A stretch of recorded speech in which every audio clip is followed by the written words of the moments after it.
الحمد لله نحمده ونستعينه ونستغفره ونؤمن به ونتوكل عليه ونعوذ بالله من شرور أنفسنا ومن سيئات أعمالنا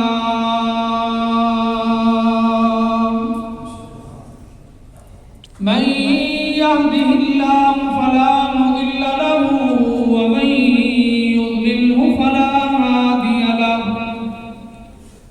ونشهد أن لا إله إلا الله وحده لا شريك له ونشهد أن سيدنا وسندنا وحبيبنا وشفيعنا وأشرفنا وأكرمنا وأوزعنا وبارك وسلم وسل عليه قال الله تبارك وتعالى في كلام المجيد والفرقان الحميد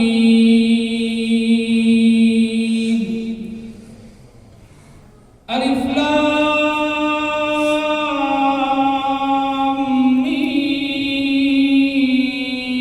ذلك الكتاب لا ريب فيه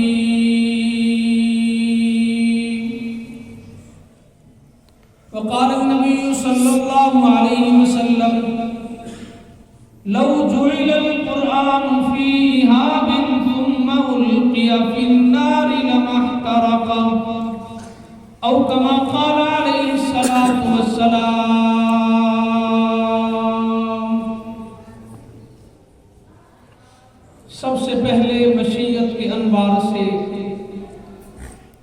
سب سے پہلے مشیت کے انوار سے نقش روئے محمد بنایا گیا سبحان اللہ پھر اسی نقش سے مانگ کر روشنی بزم کونوں مقام کو سجایا گیا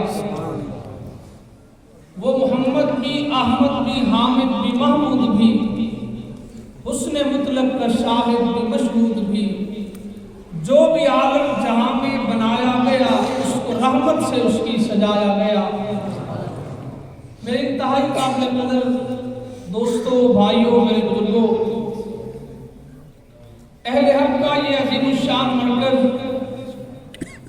اور پھر اس میں آج کی یہ عظیم الشان تکمیل قرآن کریم کی یہ تقریب رمضان المبارک کی مقدس گھڑیاں اور پھر رمضان المبارک کا آخری عشرہ رمضان المبارک کے آخری عشرے میں سے تاک رات اور تاک رات میں سے شب جمعہ اور پھر ایسے وقت میں میں اور آپ ایسی مجلس میں اللہ نے ہمیں جمع فرمایا ہے کہ اللہ رب العزت جیسے آج مجھے اور آپ کو یہاں مل بیٹھنے کی اللہ نے توفیق دی ہے اللہ کل کو جنت میں بھی ہمیں ایسے ہی مل بیٹھنے کی توفیق عطا فرمائے اللہ رب العزت اس مرکز کو اہل مرکز کو معاملین کو اور یہاں پہ قرآن کی بہاریں بسانے والے پڑھنے والے پڑھانے والوں کو اللہ رب العزت اپنی شان جزائے خیر عطا فرمائے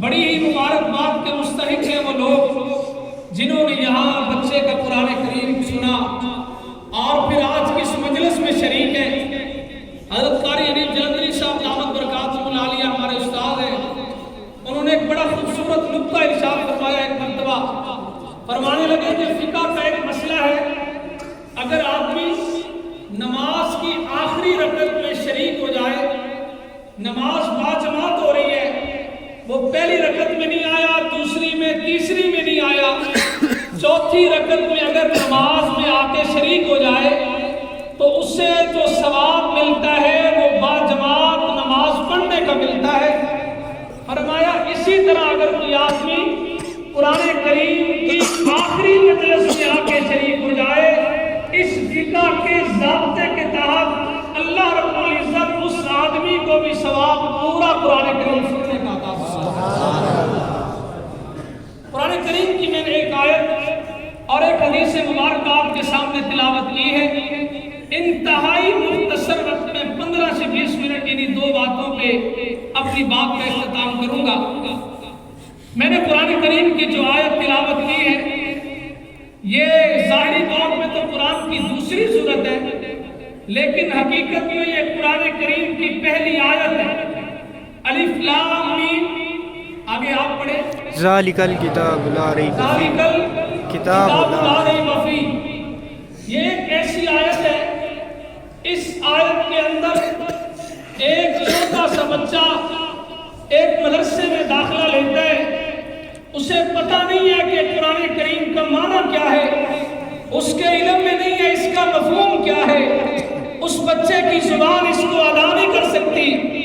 ایک مرتبہ غلط پڑھتا ہے، استاد دوبارہ درست کرواتا ہے، وہ پھر غلط پڑھتا ہے، استاد دوبارہ درست کرواتا ہے، اس لڑکھڑاتی زبان کے علم میں نہیں ہے یہ کس کا کلام ہے، اس کے علم میں نہیں ہے اس کلام کو لے کے آنے والا کون ہے، اس کے علم میں نہیں ہے یہ کلام کس مقدس ہستی پہ اترا، اس چھوٹے سے بچے کے علم میں نہیں ہے یہ قرآن میرے سینے تک پہنچانے کے لیے وقت کے اکابر نے کون کون سی قربانیاں دی ہیں۔ وہ ایک بچہ ان الفاظ کو اپنی زبان سے نکالتے ہوئے در حقیقت اپنے رب سے وعدہ کرتا ہے، ذالک الکتاب لا ریب فیہ، اے میرے اللہ میرا عقیدہ ہے، اے خالق کون و مکان میرا ایمان ہے، اے ساری دنیا کے پیدا کرنے والے، اے تمام مخلوقات کے رب میرا ایمان ہے کہ یہ وہی کتاب ہے جو تو نے عرش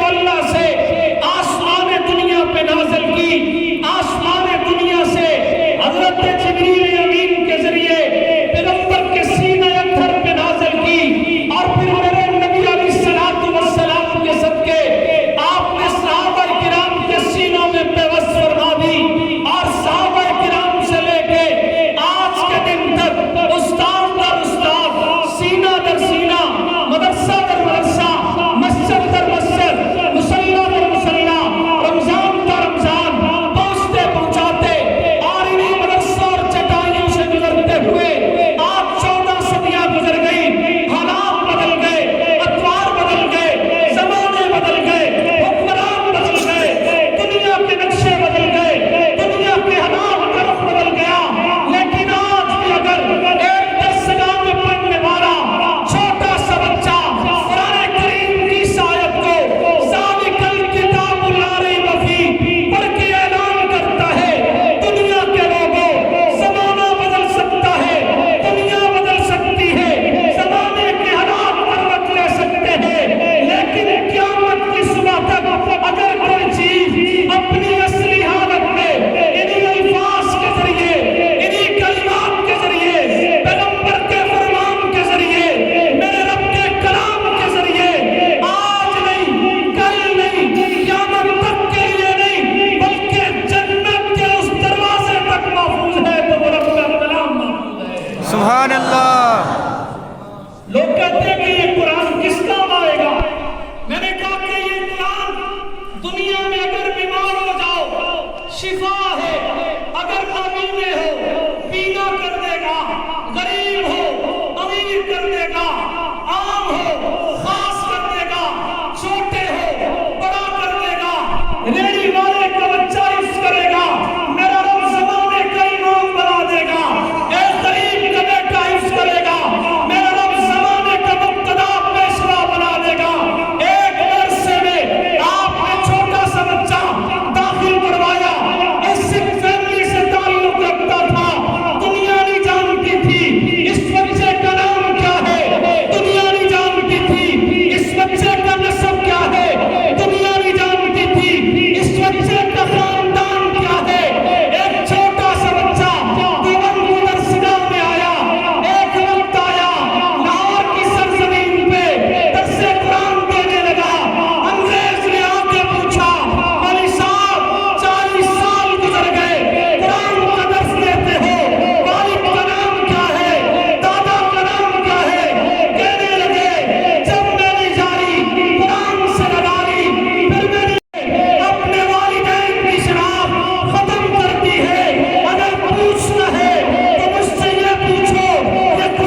سبحان اللہ اللہ اللہ۔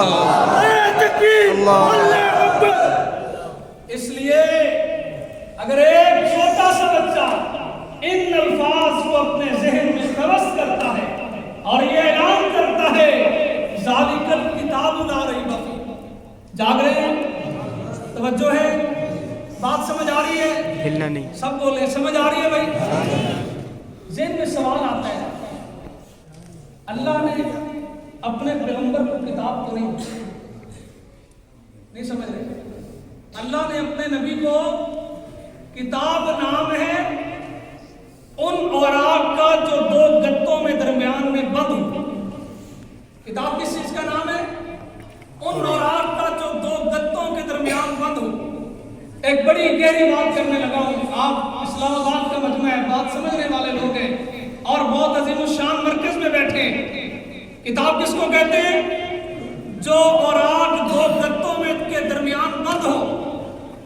میرے نبی کو اللہ نے کتاب دی، حضرت جبریل امین آئے، چند آیات لے کے اللہ کے نبی نے کبھی وہ درخت کے پتوں پہ لکھ لیے، کبھی کسی پتھر پہ لکھ لیے، کبھی کسی لکڑی پہ لکھ لیے۔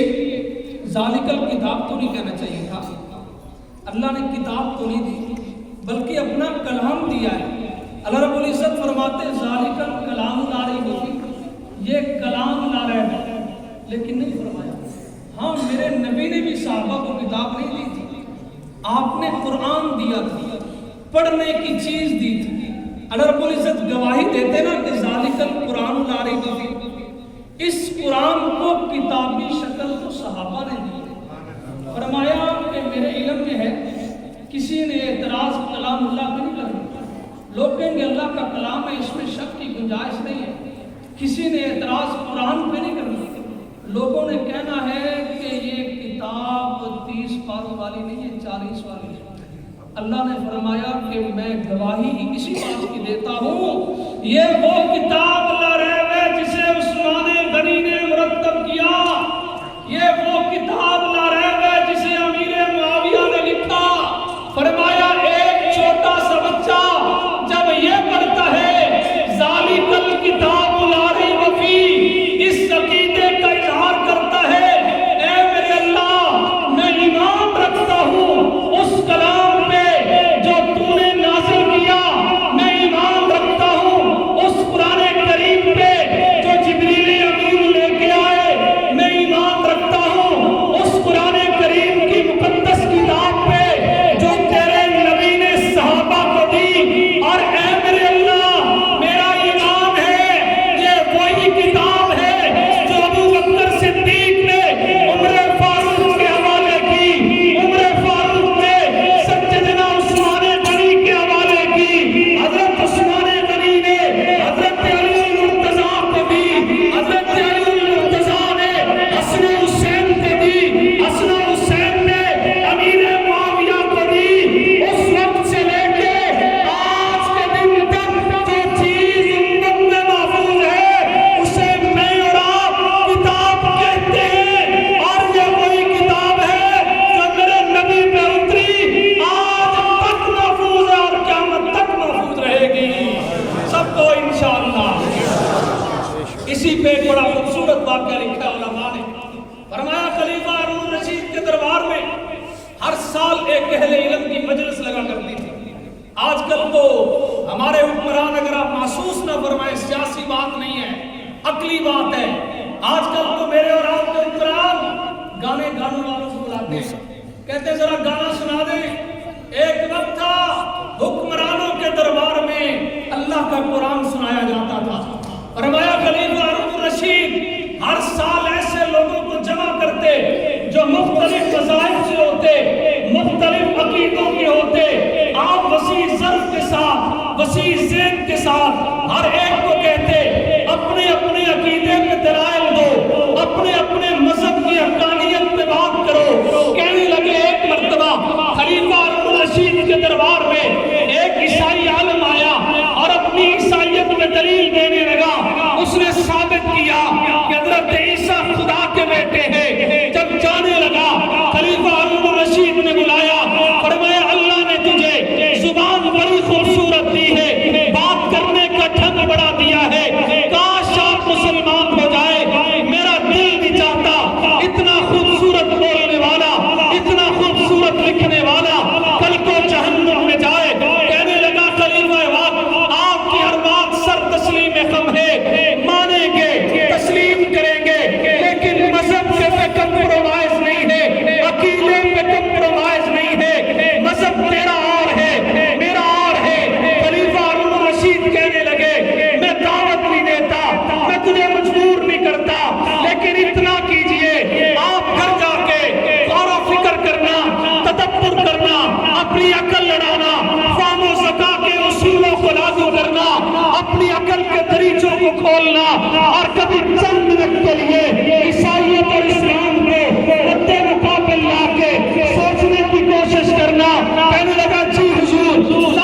مٹانے کے لیے بڑے لوگ آئے. کسی نے کہا مولوی ختم کر، کسی نے کہا مدرسے ختم کر. آپ کے پڑوس کی بات ہے. کسی نے کہا کہ ان پگڑیوں والوں کو اڑا دو، کسی نے کہا کہ ان قرآن کریم کی کتب کو جلا دو. ایک وقت تھا دریائے نیل کے اندر قرآن کے اتنے نسخے پھینکے گئے تھے اس کا پانی سیاہ ہو چکا تھا. ایک وقت آیا حافظ قرآن بننے پہ پابندی لگا دی گئی. 70 سال کے بعد جب رشیا آزاد ہوا تو پوچھا گیا کہ کون کون حافظ قرآن ہے. 70 سالوں میں ایسی پابندیوں کے باوجود جس گھر سے قرآن کا نسخہ ملتا سزائے موت کی سزا تھی. 70 سالوں کے بعد جب حاکم وقت نے اعلان کیا مسلمانوں کی حکمرانی آئی، 2 لاکھ بچے حافظ قرآن تھے. سبحان اللہ. مٹ سکتا ہے؟ نہیں. بول نہیں رہے بھائی، مٹ سکتا ہے؟ مٹانے والے آج کہاں ہیں؟ مٹ گئے. اپنی زبان سے بتائیں کہاں ہیں؟ مٹ گئے. بھائی لگتا ہے دل کے اندر ایمان کی چنگاری گزر رہی ہے. کہاں گئے؟ ختم. طاقت تھی، طاقت کا نشہ تھا، للکار تھی، مکے دکھاتے تھے، کہتے تھے ان مولویوں کو صفحہ ہستی سے مٹائیں گے. وہ مولوی حکمران بن گئے، تم مٹ گئے. مولوی حکمران بنے کہ نہیں؟ بے شک. کوئی دائیں بائیں اپنے اڑوس پڑوس نظر دوڑائیں کہ مولوی حکمران بنے ہیں کہ نہیں؟ بے شک. داڑھی والوں کو حکومت ملی ہے کہ نہیں؟ سب بولیں ملی ہے، اور بڑی ٹھوک بجا کے ملی ہے. نعرہ تکبیر. تاجدار ختم نبوت. اس لیے یہ قرآن قیامت تک باقی رہے گا. حدیث کو بیان کرنے کا وقت نہیں ہے بڑی قیمتی. اس کا ترجمہ بیان کر کے ایک بات کر دیتا ہوں، بات ختم کر دیں. اللہ کے نبی کا فرمان ہے لو جوئل القرآن فی اہاب ثم القی فی النار لما احترقا. فرمایا قرآن کریم کو اگر ایک چمڑے میں بند کیا جائے، کیا فرمایا؟ میرے نبی کی حدیث کے الفاظ نے دہرا لے. فرمایا قرآن کریم کو اگر ایک چمڑے میں بند کیا جائے اور اس چمڑے کو آگ میں پھینک دیا جائے اسے آگ نہیں جلائے. کیا فرمایا؟ اسے آگ. علماء نے کہا اس کے 3 مفہوم ہیں. کتنے مفہوم ہیں بھائی؟